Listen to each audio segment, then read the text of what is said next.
सहेंगे, बाबा साहब का अपमान नहीं सहेंगे। बाबा साहब अमर रहे। कि जिसके संविधान से चलता है, बाबा साहब के पास जितनी डिग्रियां हैं, आज तक इस पूरे देश में किसी के पास उतनी डिग्रियां नहीं है। उस व्यक्ति पर इस मानसिकता ऐसी मानसिकता के आदमी जो भारत का गृह मंत्री बना हुआ है, वो बाबा साहब का अब असभ्य टिप्पणी करने का सेक्रेटरिएट के सामने धरना प्रदर्शन पर बैठे हैं। और जिस तरह से बाबा साहब के खिलाफ या अपमानित करने के लिए टिप्पणी की गई भारत के गृह मंत्री के द्वारा, बड़ा दुर्भाग्यपूर्ण है। और बहुजन समाज पार्टी बहन मायावती जी के नेतृत्व में पूरे देश में हर एक जिला मुख्यालय पर धरना प्रदर्शन कर रहा है और भारतीय जनता पार्टी को बताने का प्रयास कर रहा है कि आप भारत में जो चाहोगे वो नहीं कर सकते। भारत आपका अकेला नहीं है, आरएसएस का नहीं है, आरएसएस के एजेंडे का भारत नहीं है। ये भारत हम बहुजन समाज के लोगों का भारत है। ये भारत बाबा साहब के संविधान से चलने वाला भारत है।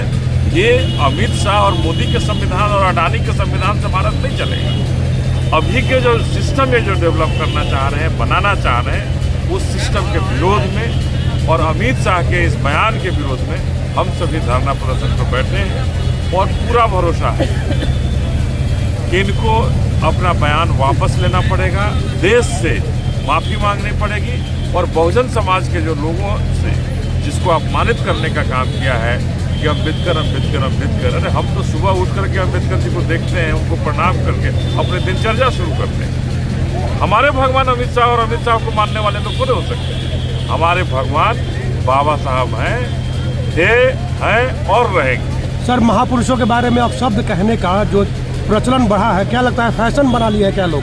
देखिए, ये हमें लगता है ये एक परंपरा बना लिए हैं कि इनको अपमानित करके हम बड़ा हो जाएंगे। बाबा साहब से बड़ा भारत में न कोई था, न कोई है और न कोई भविष्य में होगा। मुझे पूरा भरोसा है कि भारतीय जनता पार्टी, जो कभी देश का संविधान नहीं मानने वाली पार्टी है, भारतीय जनता पार्टी जो भारत का झंडा तक को नहीं मानी, और वो लोग क्या जानते हैं भारत के संविधान के लिए कैसे क्या करना है, क्या बढ़ाना है। और बाबा साहब के प्रति ये झूठी जो आत्मीयता दिखाते हैं, झूठे उनके पक्ष में मैंने भारत रत्न दिला दिया। भारत रत्न से बाबा साहब को नहीं नापा जा सकता है। और ये कांग्रेस और बीजेपी, ये दोनों एक ही थाली के चट्टे बट्टे हैं। और हमेशा हम बहुजनों का हक जो बाबा साहब देना चाहते थे बहुजनों को, उसको मारने का प्रयास करें। आगे की क्या रणनीति?